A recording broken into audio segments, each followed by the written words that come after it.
So my name is Kyle DeVigi. I am with Remax Wealth Builders, and we have sold over 1,000 pre-construction properties in Calgary over about the last 3.5 years. I am a registered broker. I'm licensed in Alberta, and my brand is Condo Millionaire. I want to help you build value through real estate, generational wealth over the long term. And my partner Nish is on the call as well, also an agent at Remax Wealth Builders. Nish, you want to say a few words? Absolutely. So welcome, everyone. My name is Nish. I own nishwealthbuilders.com. And like Kyle, really excited about the Calgary market. We're both licensed in Ontario and Alberta as realtors. So we are definitely really excited to be on this call. Personally, on my end, I own property out in Alberta that is already tenanted, a couple that will be in the downtown core, which is, I know, an ideal place to do short-term rentals. I'm sure other areas are as well. So looking to learn from the experts, and we will chime in as we need. Great, thank you. And joining us today, we have Duncan and Beth Haldane, founders and chief operators of YourKey.ca, who are the premier short-term rental company in Calgary for nearly a decade now. They are a super host on Airbnb with nearly 4,400 reviews. And this blows me away, a 4.88 star rating. And being in customer service, that is nearly impossible to achieve. So well done. That is incredible.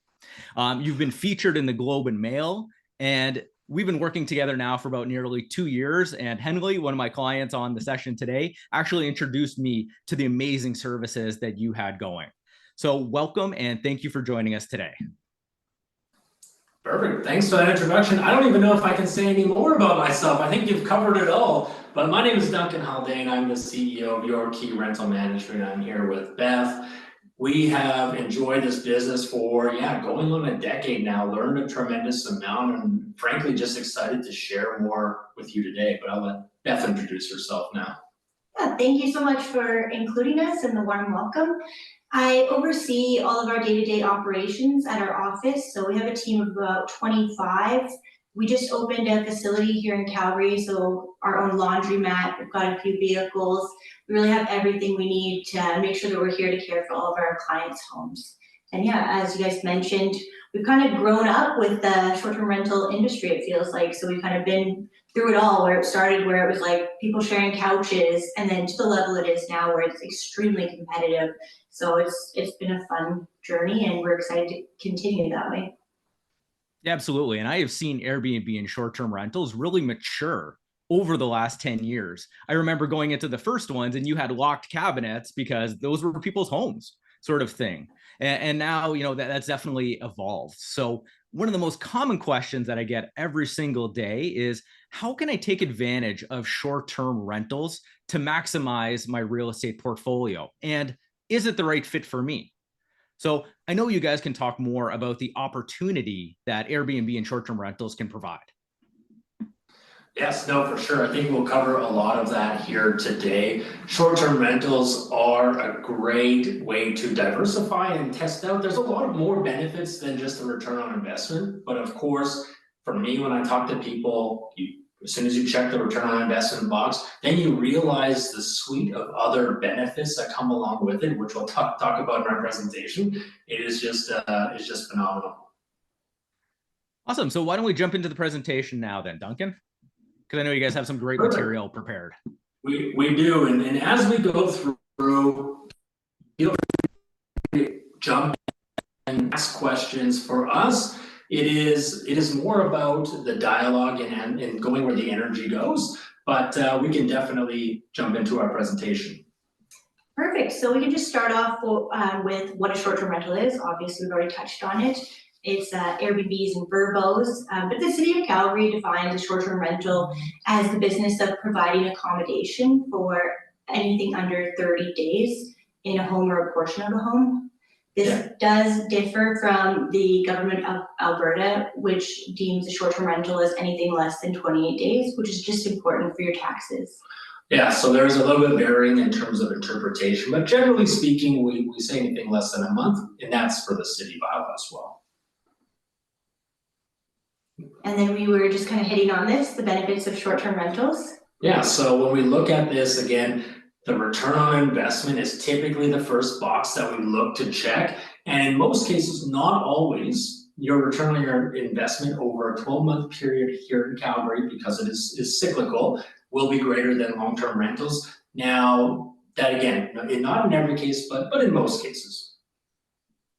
A lot of our clients also benefit from being able to use their property. So if you have a long-term tenant, you can't ask them if you can borrow the condo for the weekend, but when you have a short-term rental, you can book yourself in, or your family or friends, as a guest and enjoy your property whenever you'd like to. Another big perk is that guests are not tenants, so they're not governed by the Tenancy Act. This really helps if there are any incidences. So for example, if they're causing a nuisance, or they have broken one of the things in your agreement, such as bringing a pet, you're able to end that stay right away without a rigorous process. Yeah, and we can look at dynamic pricing. I think that just goes into more of our strategy. We use pricing algorithms, are constantly fine-tuned. But for peak time of year, everyone knows the Calgary Stampede.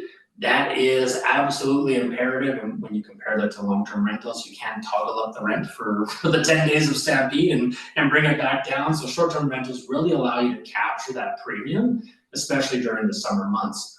Now, if we look at home security, and maybe I'll let Beth touch on the security options that we provide. Yeah, so again, along the lines of guests not being tenants, you're also allowed to monitor things a lot more. So we install doorbell cameras, so you really see who's coming and going and what's going on at your property. You're also able to install other smart home devices such as noise sensors. So these don't record audio or invade privacy in any way, but they do give you a decibel reading. So you can kind of see and make sure that the guests are respecting your neighbors and your home. They're all just data points. So they're still giving them respect and privacy, but you're really protecting your asset and your reputation. Yeah, maybe I'll give a quick example of what this actually looks like in practice, just to give people an idea of what this does look like when we come and manage a property. So this noise sensor, you can set the decibel level threshold. So as soon as that threshold is breached, our team is notified, and then we're able to assess the situation.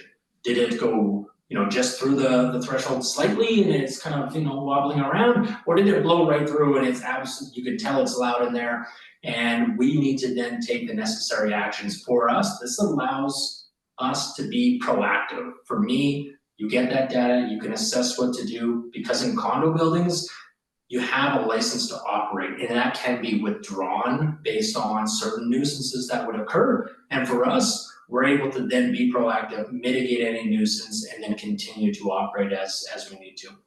Another benefit quickly is also the average length of stay currently is around 5 days. So if you had someone managing your home as a short-term rental, you have a team in there making sure that minor maintenance is taken care of, that there's no damage, changing furnace filters, and really keeping on top of cleaning and other things. So again, just protecting that investment. Yeah, there's more benefits than this. We just wanted to pick out the top 5, and we could probably talk about a bunch more, but we'll just leave it here and we'll go on. And I'm surprised by that 5 days because normally you'd think that people are just coming for the weekend sort of thing. So that's awesome that you're not having, insane turnover every single day. There's someone there. I think it's just a variety. So we've got a lot of properties that have longer stays, and then we've got a lot that are super short. So it averages to 5. Yeah, and we're always kind of trying to aim to mitigate risk, and that goes to partly what you'll see on this slide, is that typically the shorter the stay, the greater the risk. So we're trying to implement higher average lengths of stay. Now, if you host for a shorter period of time, maybe you make a little bit more money, but you increase your incremental risk far outweighs that. So for us, it again is a long-term game. We're not looking at day by day trying to, milk the cow as much as we can. We're trying to safeguard that asset and make sure we're taking care of it. Absolutely. So those longer stays definitely do happen, because I know some of my clients have had people stay for, nearly a month sort of thing, which is unreal. It's amazing. Yeah, it is really nice.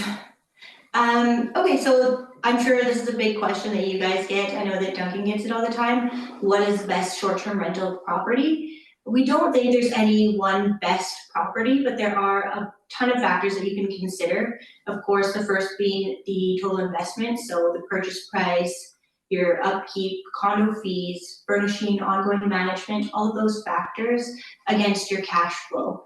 You can help increase your cash flow by considering unique features or things that are very desirable, like gyms, underground parking, beautiful views, or just having enough capacity for a large group. All of those things make you stand out and make your property a better pick against the competition.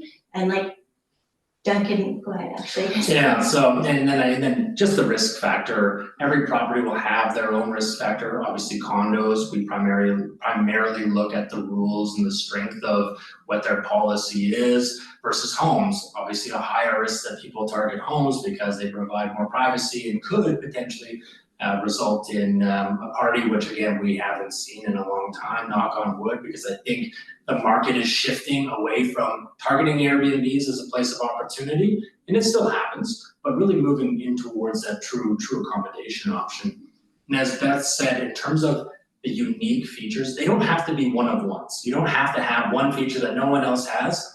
They are just layered onto one another. Underground parking in a Calgary winter plus. Gym plus, pool plus, view plus, and you get the idea here. You're just trying to stack them up together, and that gives you the best chance of success. And there's not just one property, because if there was one type of property out there that was the best, I think everyone would be doing it. But what we help to do is combine all these factors together in order to give you the best chance of success. And that makes a lot of sense. Like Nish and I were actually just in Calgary, and we visited some of Truman's rental product, the Willow it's called, on West Calgary, and they had amazing views of the mountains. And I could have sat there all day just looking at that. See, that would do very well. People love beautiful views like that. They're all snow covered in Alberta. Yeah, very pretty. Yeah, a lot of people do travel here for the mountains, so it's great. Very quickly, folks, to touch on something you just mentioned. So you talked about the amenities and having access to those types of value add components. Those types of elements are also advertised, right, prominently in the listings when they go out. Okay. Exactly, you can filter by those, so it makes, like, once they start filtering down by the things that they desire, like air conditioning, you'd be surprised how many homes don't have it in Alberta. That makes you rank higher as well. So all those little things put you up higher. Yeah, exactly. And you don't have to have these because, I mean, the more boxes you tick, yes, the greater you get down into the funnel. That's, of course, the great part of the platform. But if you have a property that has had features that you've added to it, typically this is in the furnishing and design space. You can set yourself from the competition from that perspective. Then you're going to give yourself, again, a greater chance of being booked. And for us, we partner with designers. We'll touch on this later. This is no cost. A lot of what we do to help get our clients up and running, we don't charge for, because we believe we want to make money when you make money. I don't want to make money up front, because to me, we're committed in this partnership together. And it can be as small as just, a lot of people ignore their outdoor space. So, just making sure that's furnished as well, that still makes you stick out. Yeah, people don't think, they think, oh, it's an outdoor patio, it's cold in Calgary all the time. However, yes, that is true for the winter. But in the summertime, when we are in our peak season for short-term rentals, people want that outdoor space. So you want to make that premium. If you neglect your outdoor space, that's not going to allow you that opportunity to capture that audience. So that's something to consider, even though it is a seasonal market. No, you're absolutely right, especially the barbecue component. That is very important to people. Yeah, exactly. You want to enjoy that space. So for us, it is great to have those features that get premium in premium months. That's always been my focus, because those are the months where you make the most money. So it makes sense to spend the most money to invest in those areas. We do have wonderful Chinooks too. I mean, we just had a huge temperature change from earlier in the week. So yeah. Minus 20 yesterday, so plus 10 on the weekend. So it's a radical shift. Let me talk a little bit about the Calgary market, again, keeping this at a high level. And if there are questions, people want to dive into specific areas, more than happy to take those. AirDNA, it is the largest data provider of short-term rental information globally. So I look at this again as a high level to get a sense of what the market's doing and how they feel the market is here in Calgary. We have a market score of 75 as of January. I believe this has actually been bumped up to 80, but we cut our data as of January. So looking at the market score, what does that mean? They take into factors such as regulation, rental demand, rental rates. They package it all together and give you a score so you can compare Calgary to, say, a Vancouver or Toronto. Now, of course, where markets where they've banned short-term rentals or have significant restrictions, they're going to mark their scores lower. And if you look at Calgary compared to the rest of Canada's major markets, it is one of the best, if not the best, for short-term rentals, based on how favorable they are right now to regulation. If we look at how many short-term rentals are here in Calgary, if you actually look at our DNA, it's somewhere just shy of 4,000 entire home listings. This is as of January, about an 18% increase. And believe it or not, that 18% increase year over year is starting to see a little bit of a plateau. Now that we're leveling off out of COVID and starting to get to really what is that true number here in Calgary, if you actually cut that number a little lower, because this number gets a lot of headlines, but if you actually looked at how many listings are full-time Airbnbs, that number is around 1,500 to 2,000. So they're nailing it. That's really what the city has estimated as well. So that is what you look at when making decisions in terms of regulation, is what I'll touch on later, but that's your competitive pool. People may flip their unit on for a week for Stampede, or 2 months when they're out traveling, or maybe just for a couple of days. Those still register as listings available for rent, and that inflates these numbers.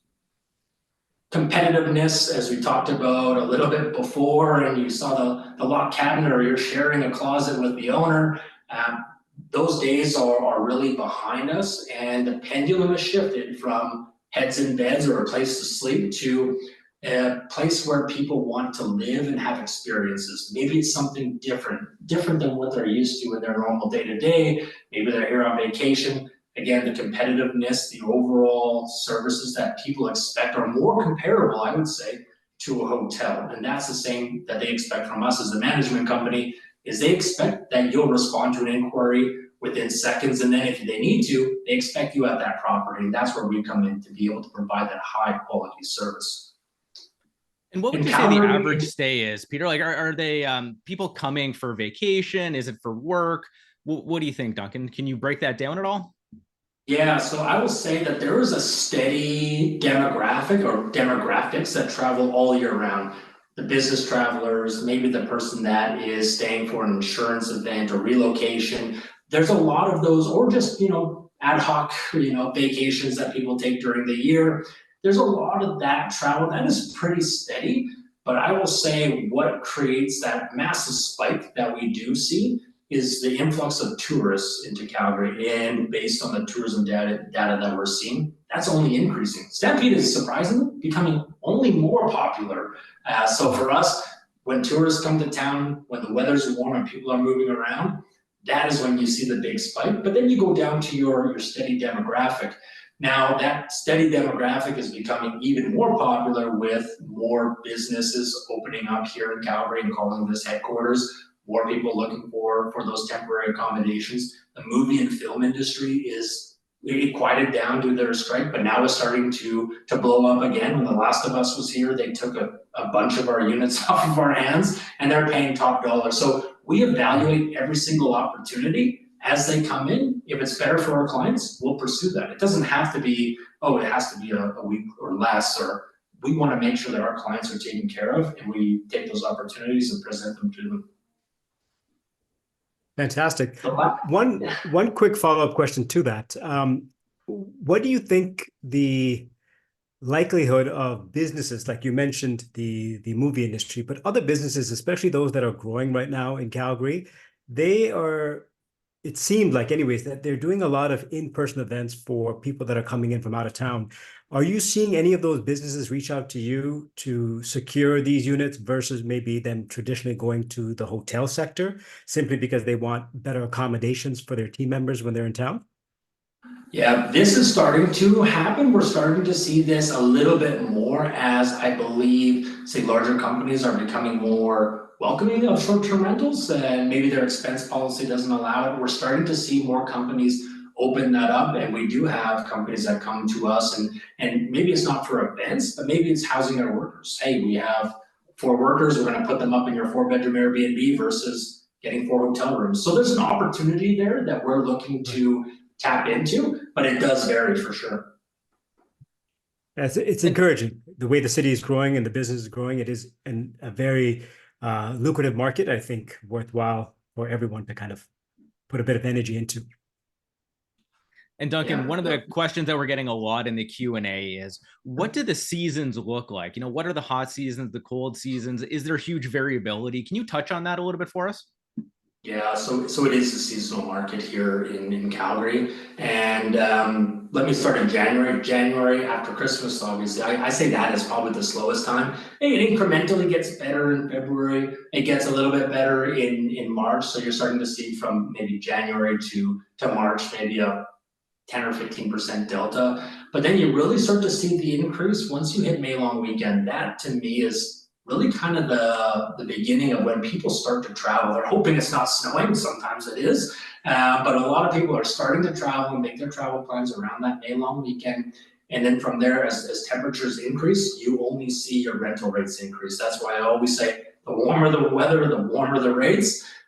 So you continue to see that climb. You peak, I'll say, in Stampede. I think that is probably obvious. However, the month of August there's a tremendous amount of demand in that month. So you don't see a massive drop off. You start to see a curl down into August, and then of course Labor Day, Thanksgiving, and then you're back down into your valley. So you do see a delta. If you're looking at, again, maybe I'll put some numbers out there, and this varies based on property, but from January to, let's just say, Stampede, your lowest rental rate to your highest could be anywhere between 3 and 6 times what you're getting in January is what you'll get in Stampede. So that's why it's extremely important to be priced right. That's where our pricing algorithms come in. That's where our over 20,000 nights hosted in the last year, we're able to look at real data. I'm not guessing.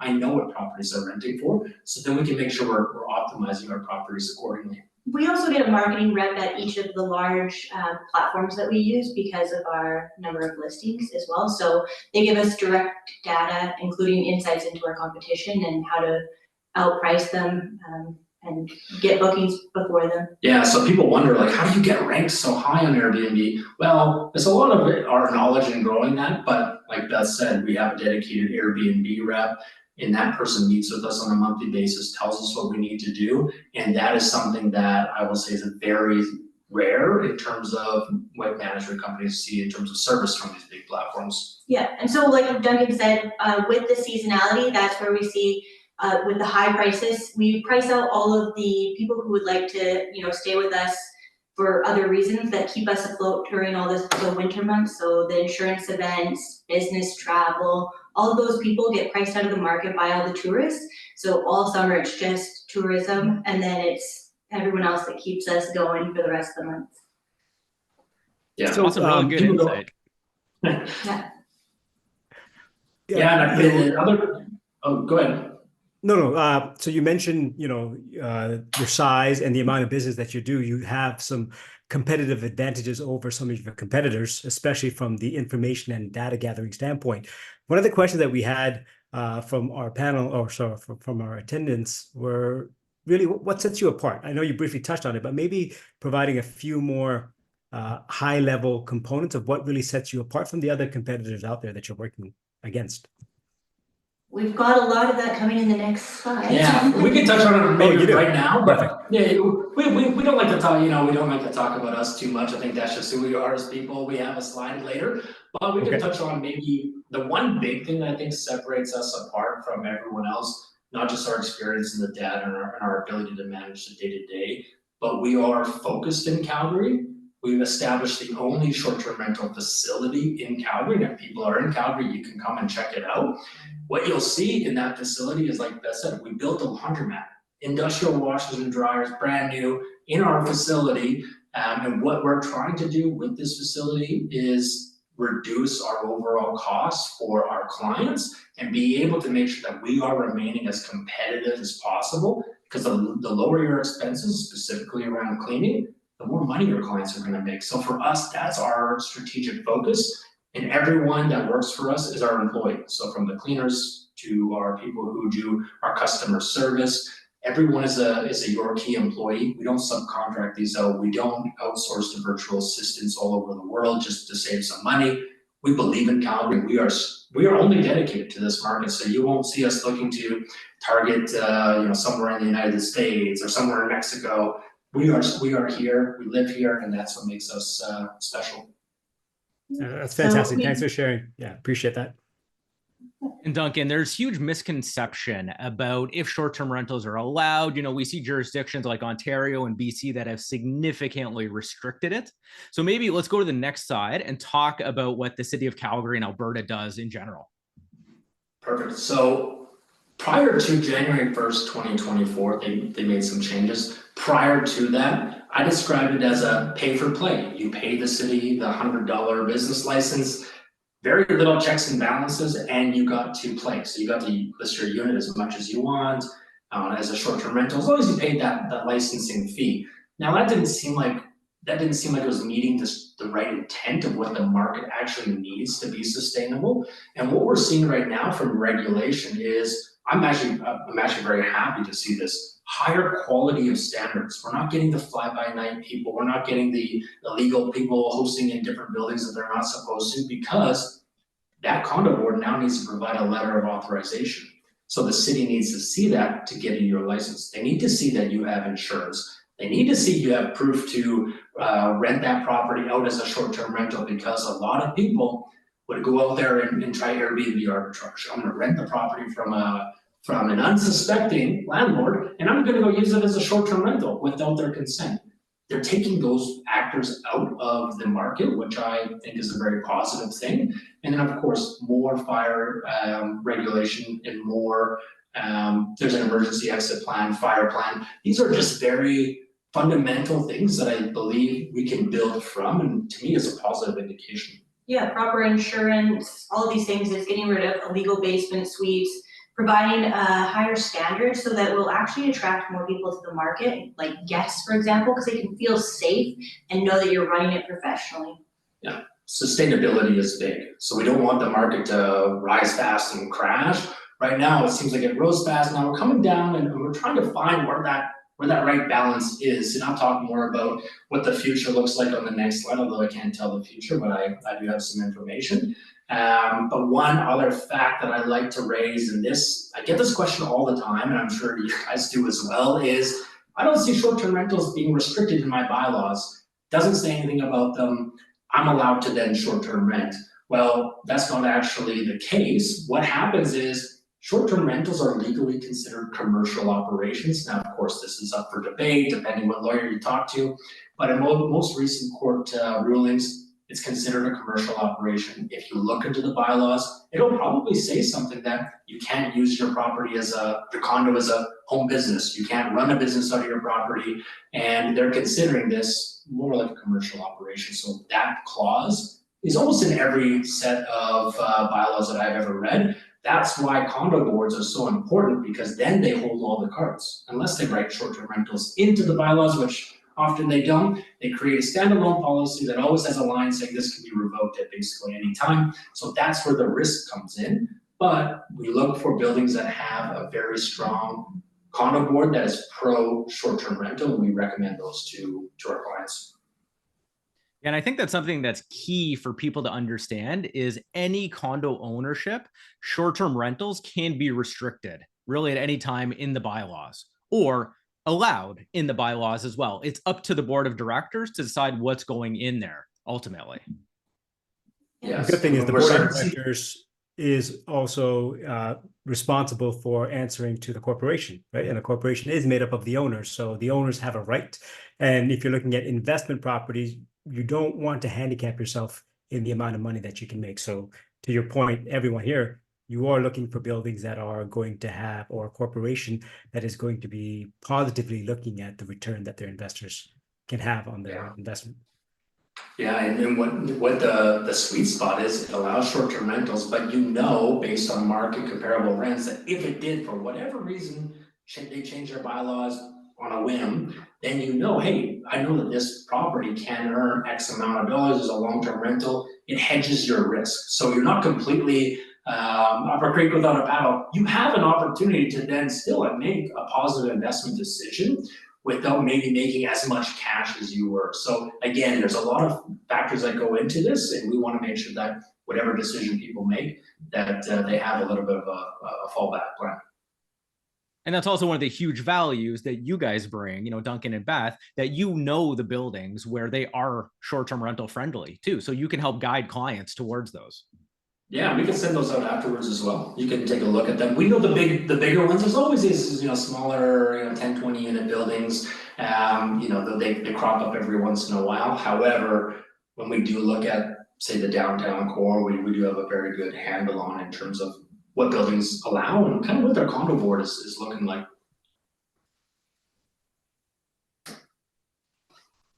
Perfect. So if I'm to look in the future in the crystal ball, this is what I'll see. And right now, the city of Calgary has commissioned the University of Calgary to do a in-depth study in terms of the impact of short-term rentals on the Calgary market specifically. This is to conclude in December 2024. We were actually one of 3 companies that were able to participate in a focus group with the person and group that is actually conducting the study. So a direct line to hopefully try to influence and advocate for what we believe would be a positive outcome.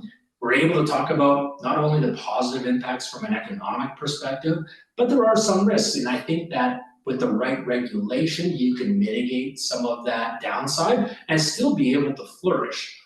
So this study will continue to be ongoing. Preliminary information coming out of that is very positive because they are looking at data, not just the high level 4,000 units and okay, if we bring those 4,000 units back into the market, it's going to save rental rates here in Calgary. I mean, there's a lot of people out there that probably want to believe that's the silver bullet, when in actuality, there's been a study done by the Conference Board of Canada. Anyone can Google this, it's public information. And they studied the impact of short-term rentals across Canada's major markets. And when we look at Calgary specifically, of the 30% rent increase over the last, say, 5 years, less than 1% of that increase can be attributed to short-term rentals. So when you look at that, to me, that doesn't solve anything to do with affordability, that people are looking to raise that as an argument. For us, again, we anchor back to data. We look at how many full-time rentals there are, 1,500 rentals in Calgary. That is insignificant to the actual landscape of the amount of rental properties. So for us, we try to get past the headlines and we're trying to influence the way we can. And that's really going to hopefully show through in the study.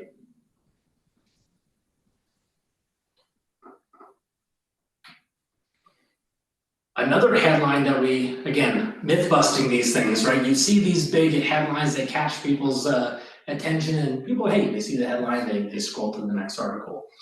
Well, what we found was the CRA has implemented, say, more restrictions on short-term rentals in provinces where they have created restrictions for short-term rentals. So say BC, for example, where they've banned short-term rentals except for, you know, tourist communities. For those markets that have implemented those rules, the CRA is limiting or restricting what they can actually write off in terms of their expenses. So trying to influence compliance through hitting them in their pocketbook. Well, in Calgary, if we look here, the crackdown doesn't apply because we have a market that has regulation. As long as you follow the rules, then you won't have a problem with the CRA. But it has deterred people from investing here in Calgary. And I've talked to them on the phone and they say, this is too much, I'm scared of the CRA for whatever reason. And to me, it's trying to, again, get that right information into the market because the government got what they want. They scared people away from short-term rentals and they're doing everything that they can. Yeah, and there's huge misconceptions around this. You know, I do encounter it a lot, and people do think that that's a blanket condition across Canada. Where no, it's only if you're not following the rules, you're not doing what the municipalities and provinces allow you to do, then the CRA is going to step in. Doesn't apply in Calgary. Yeah. Exactly. And in the markets where they have banned short-term rentals, I believe it's a different rental market, it's a different set of issues that they're facing. And they like to blanket that, oh, Canada and everywhere has this issue. Well, I don't think that's true. And yeah, the CRA is definitely trying to make it feel that way. And some people are scared, but to me, if some people are now fearful of the market, this is an opportunity, and an opportunity for people to get in and see through what the headlines are.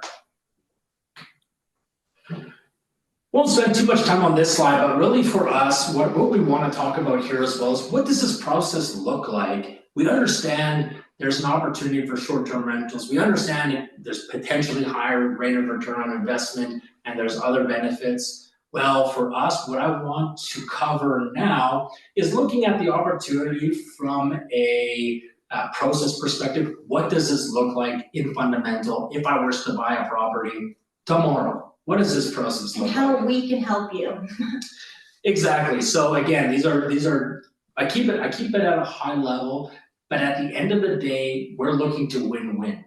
For us, it's not we want to gain a client at any expense. That's not true. For us, we want to build a very strong, long-lasting reputation. We feel the people that we partner with share that same philosophy, because realtors, just like us as a management company, we're looking at the long game, we're building those relationships, and you need to build trust. And as part of that process, it's sometimes people are like, hey, I'll try it out because I don't really know what's gonna happen. But once they try it out and get to experience it, for us, what we're hoping for is, hey, I'm gonna go buy another property. Great, that's music to our ears.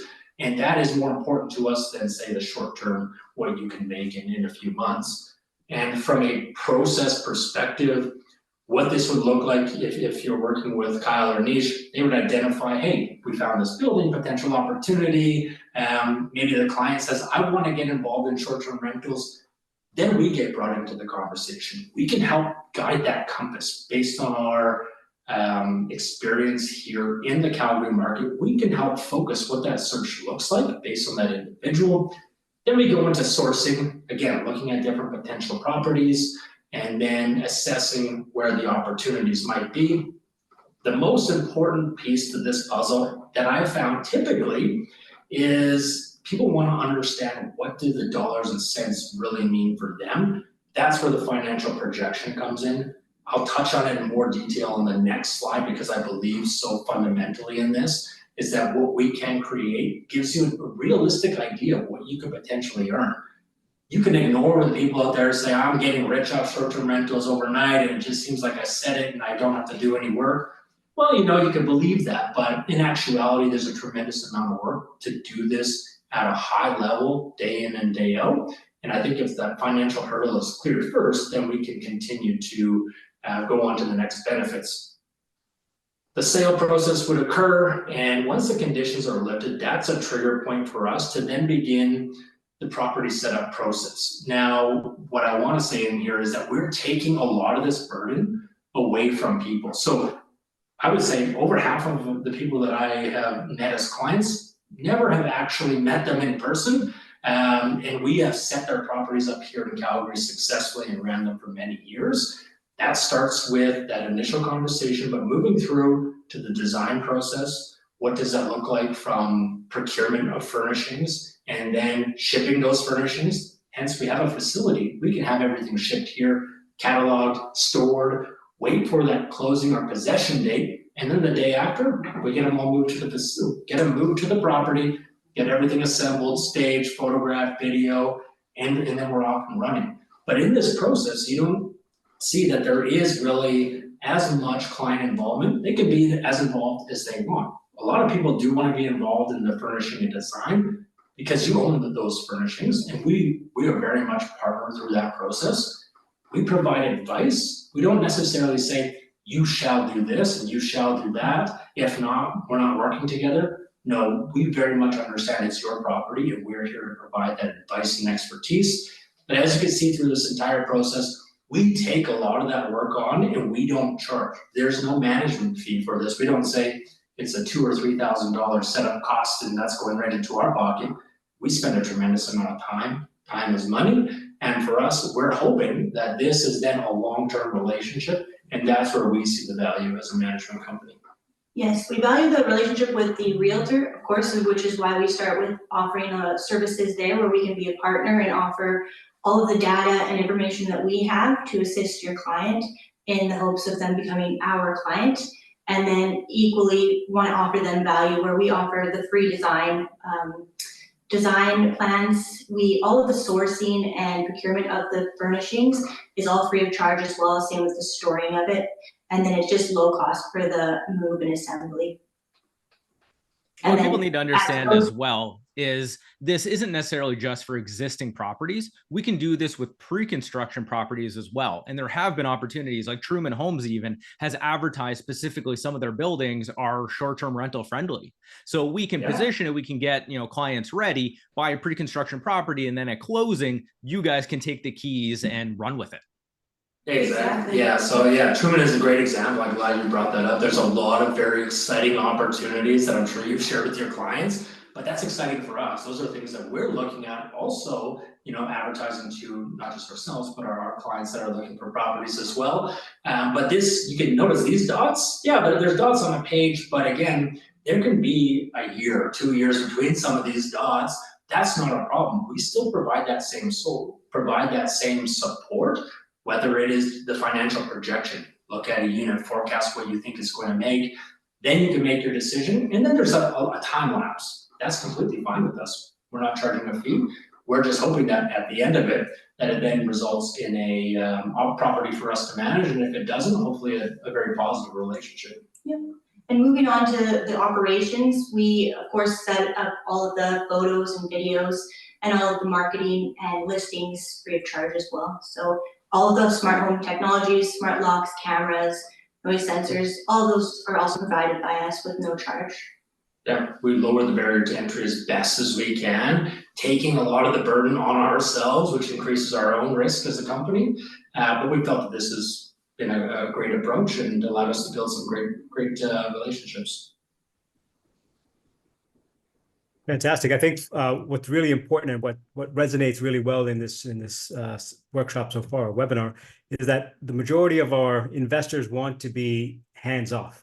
As much of a turnkey solution as we can provide them in buying the right investment property, we have that solution, and it definitely sounds like your business model mirrors our approach when it comes to our investors. You want to be those partners that we are happy to work with that will provide the same solution for our clients that are looking to use the short-term category to further build their wealth through these investments.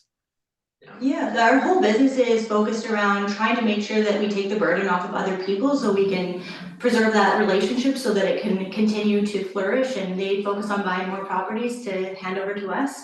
So even with going into the operations, where we stand out from our competition is a lot of our competition, if, for example, you have a loose toilet seat, you'd see an invoice charge for example, I've heard exactly like $200 from one of our competition to tighten a toilet seat. You would never see that charge from us. Our team goes and on site does all of these things.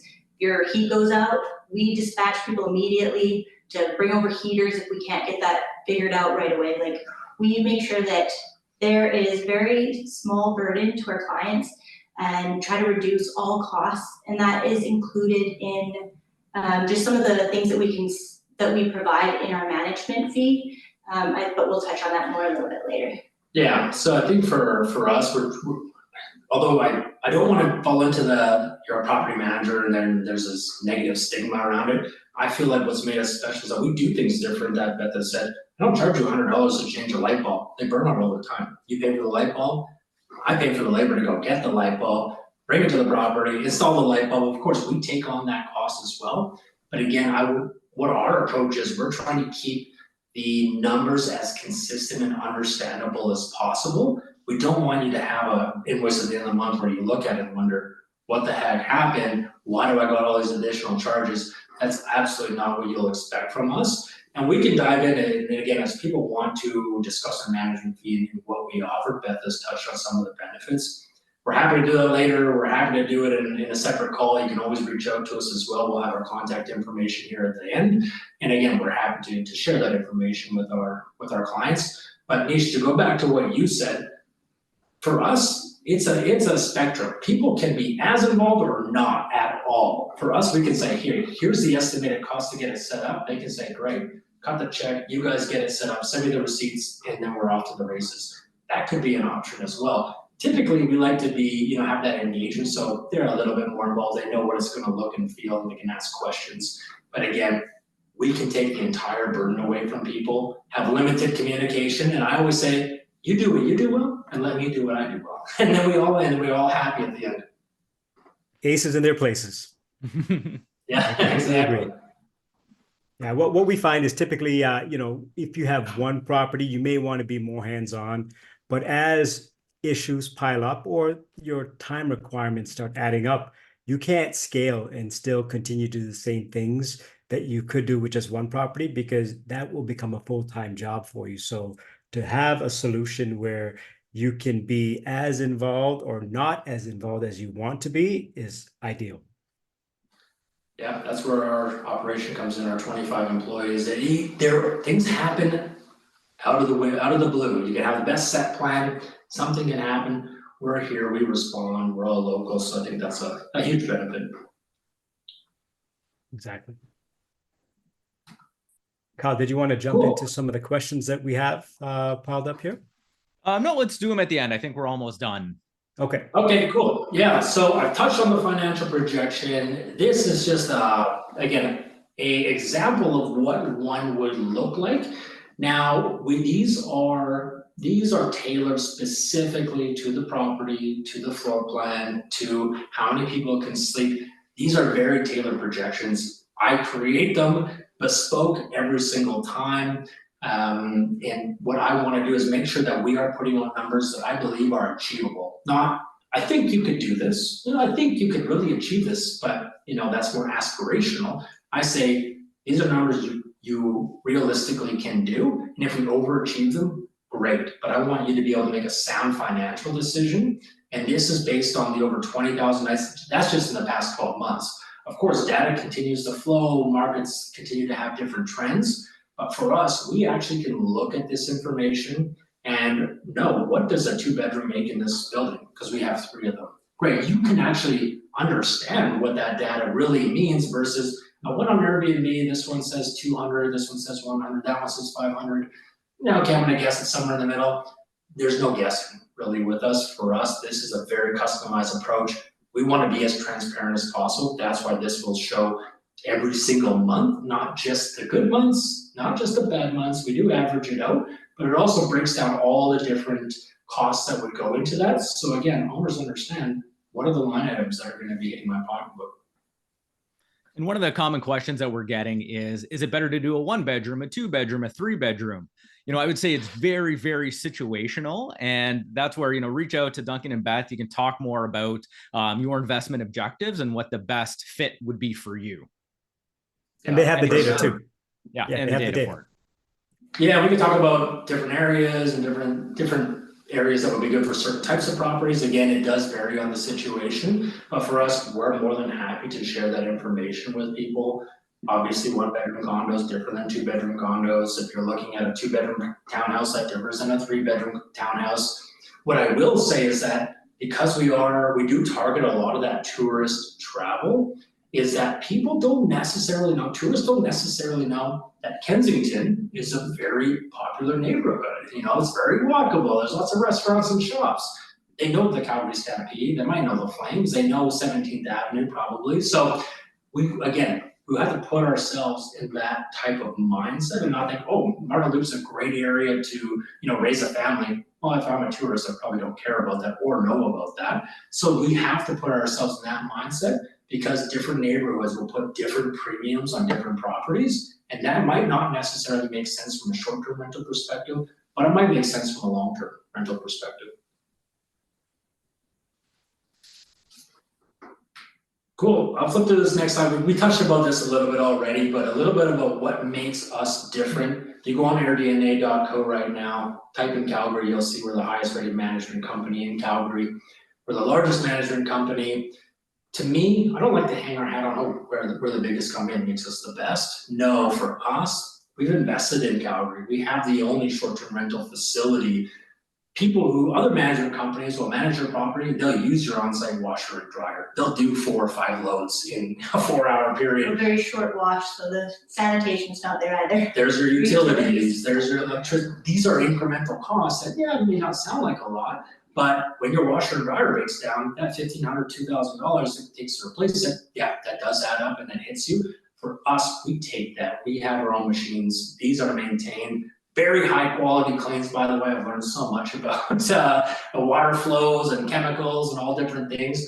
But all that to say is we provide, in my mind, the only best in class operation here in Calgary.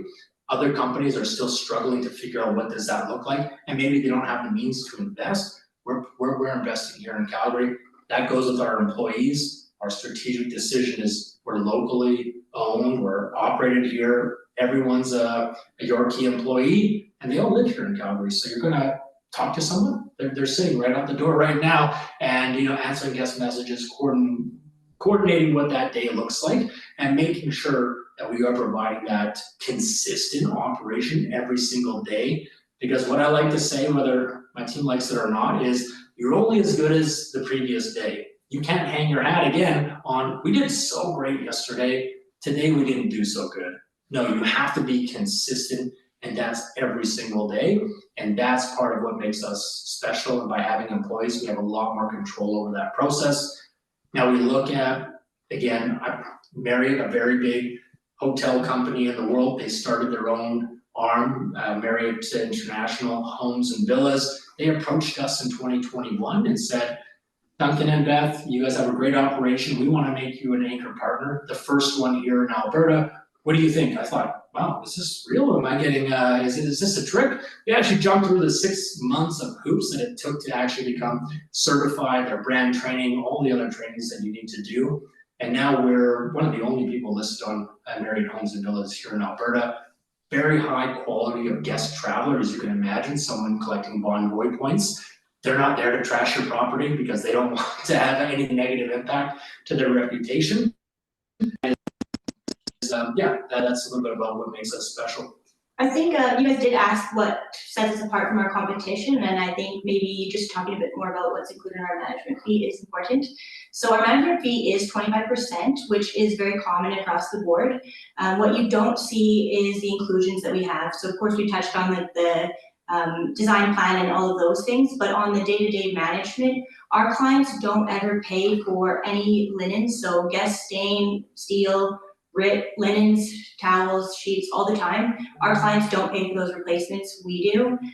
Any of the guest consumables, so that's like laundry detergent, soap, shampoo, toilet paper, paper towels, salt, pepper, all of those things, that's also provided by us, no cost to our clients as well. Yeah, what Beth is explaining is we try to keep everything contained into that and not have those incremental $5, $10, $50, $500, $200 charges on your invoice. And again, our management of the property from a security perspective as well is also included in that. Yeah, and anything related to the guest that we need to do, like if there is an emergency on-site visit, there's no cost to our clients as well. That's just standard operation for us. Great. Knowing what your costs are, a flat rate definitely helps protect your investment dollars.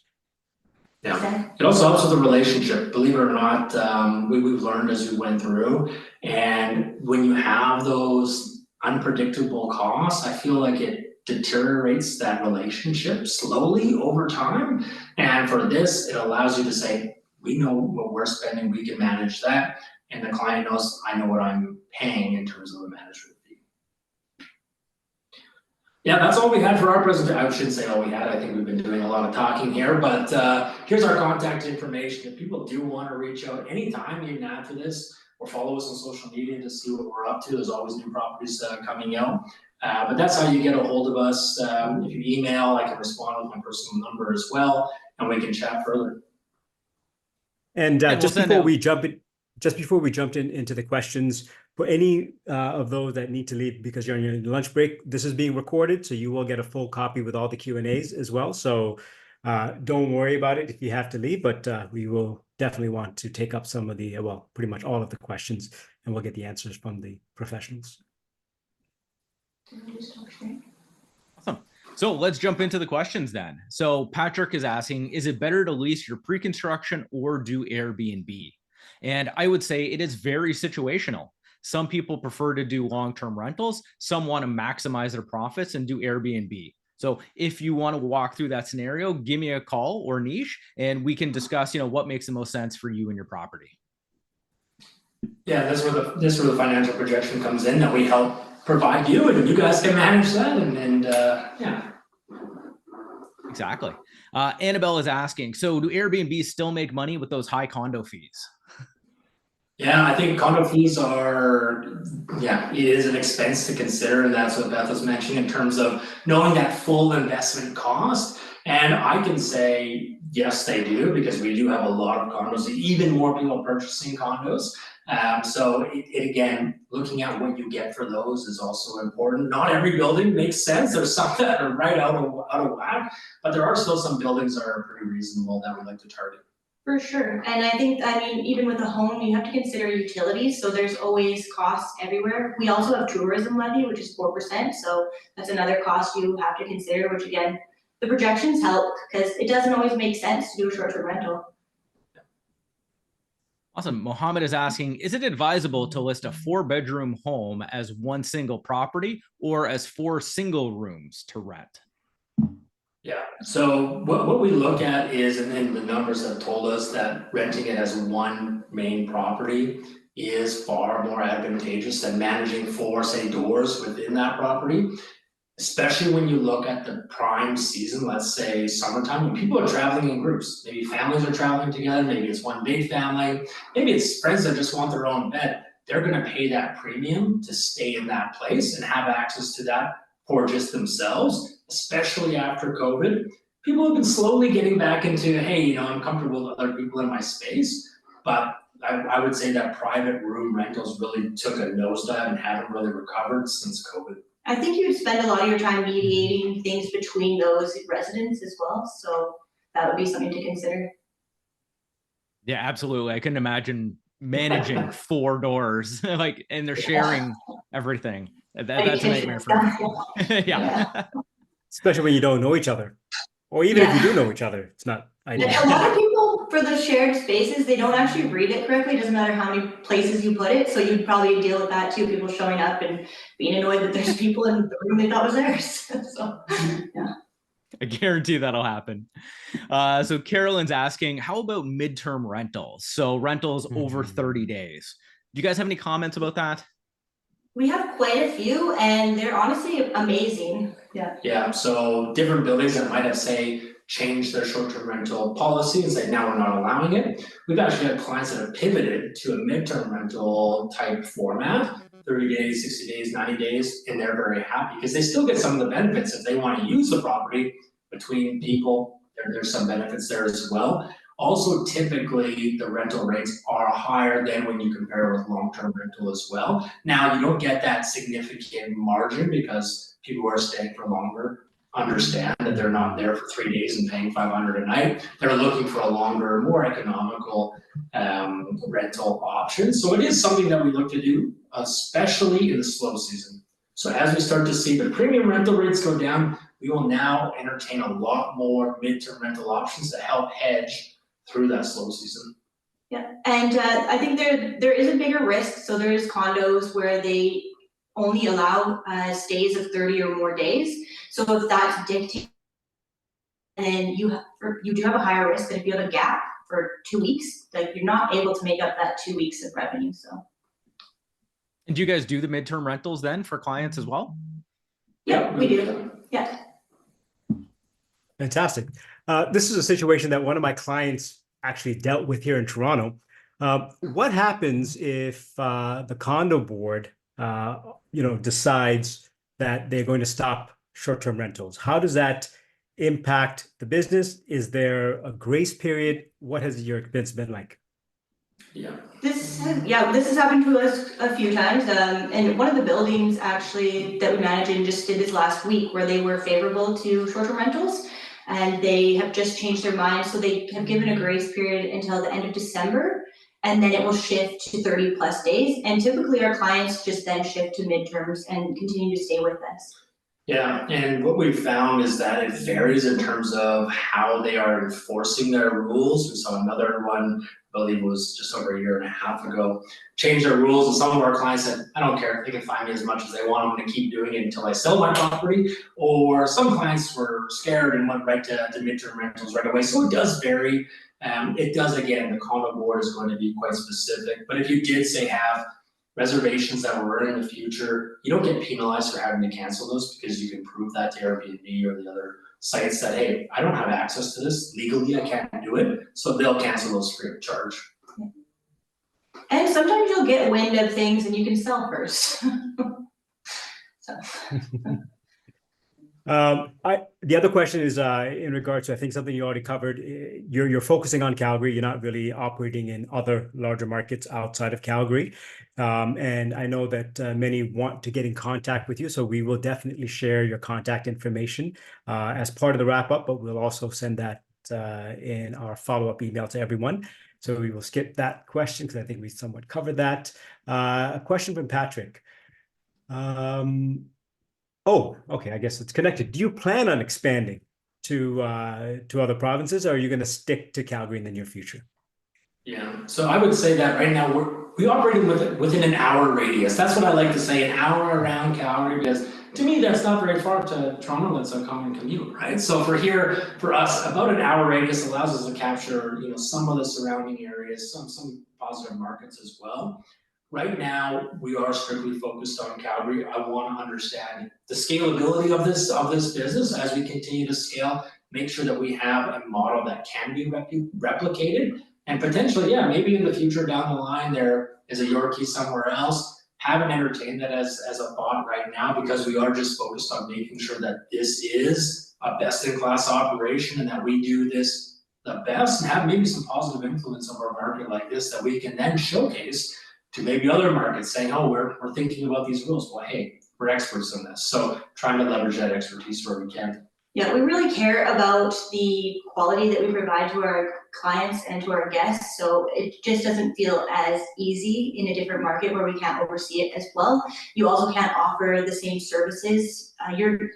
A lot of our competition will hire like contractors, and then those people are not covered under the homeowner's insurance, for example. So that's how a lot of the other people do operate in other markets. And so it's a big risk for your clients. Brilliant. In terms of your pricing, and I'm sure you can have these conversations with people that reach out to you directly, but if you have a client that is looking to put multiple properties on your platform, is there any benefit to doing so from a financial standpoint, or is it simply the rate that is offered? 25%. Yeah, so I say we're business people at the end of the day. We recognize this is business. Finance is part of that, a big piece of that. We're not shy about talking about it.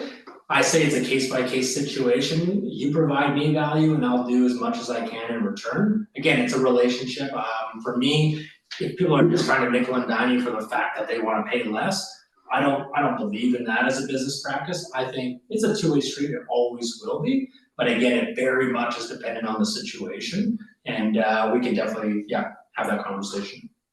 Volume obviously is important, and equally, we do have some properties that are upwards of $5 million, and of course, those nightly rates are quite high, and so we do flex there too. Oh, we have $14 million properties with its own private golf course. If anyone's a big golfer and wants to come to Calgary. Yeah, that's a great point. Yeah, not all properties are built the same, so I can see the value in offering some options there. How many platforms would your key rental management property be able to be booked through? Yeah, so there's a lot of booking platforms out there. Part of the reason why I had the Airbnb logo on one of the slides was Calgary is an Airbnb market. You come here, we do 90% of our business through Airbnb, not because we're just marketed through them, but because 80% of all short-term rentals in Calgary are only listed on Airbnb. I believe it's 15% are only listed on VRBO, and then there's a combination in between.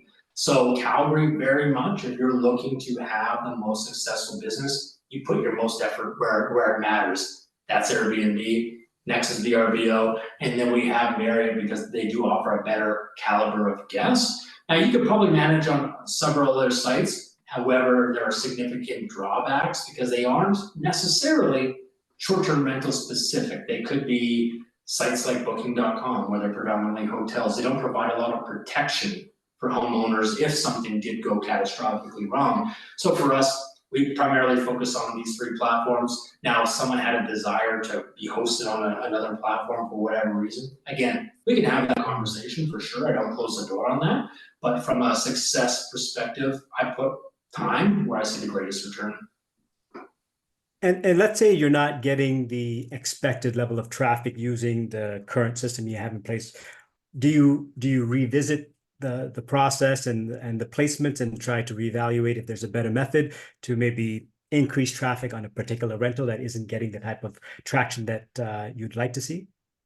For sure. This is proactively done, so we don't wait and say, oh, wow, that property really didn't get anyone for the last 2 months, and we're sitting here thinking, what happened? For us, we're constantly looking at properties' performance. We look at them on a monthly basis with Airbnb alone, but this goes back again to say pricing and your pricing strategy and trying to see, well, maybe why isn't this property meeting the benchmark of our other properties? We do that internal analysis and make sure that we can then make recommendations to the homeowner potentially and say, hey, I know you didn't want a sofa bed before, but you know what, 2-bedroom, 2-bathroom units, if you have this, here's the incremental increase you can expect, because here's what our other units are doing. Again, making that advice, not saying you have to take it, because some people say, no, I don't want to have a sofa bed for whatever reason.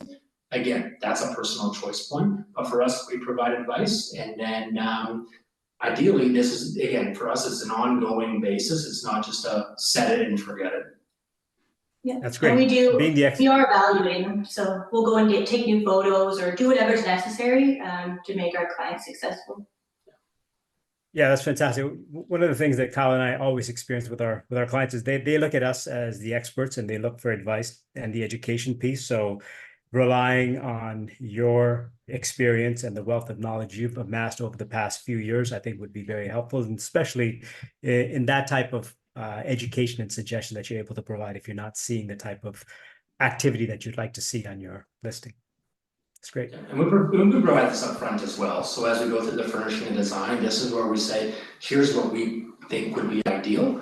And then you have those conversations then. And then we always mark it down, you know, what decisions were made and why, and then we can always revisit conversations afterwards. Perfect. We got a couple more. One very quick one. We see this in Toronto all the time with listings for rents and for sale. Many times people will list a den as a room. How do you manage that? Is it listed as a 2-bedroom? Do you throw a bed in there? Like what's the situation with something specific like if it is a condo, it does not need to have a window, so that can still be a bedroom. Yeah, so that's where it differs. Maybe if we're looking at a resale, there's certain requirements that you need to list it as a bedroom. That's why I'd say a 1-bedroom and den, as a short-term rental, you extract a lot of value from that den.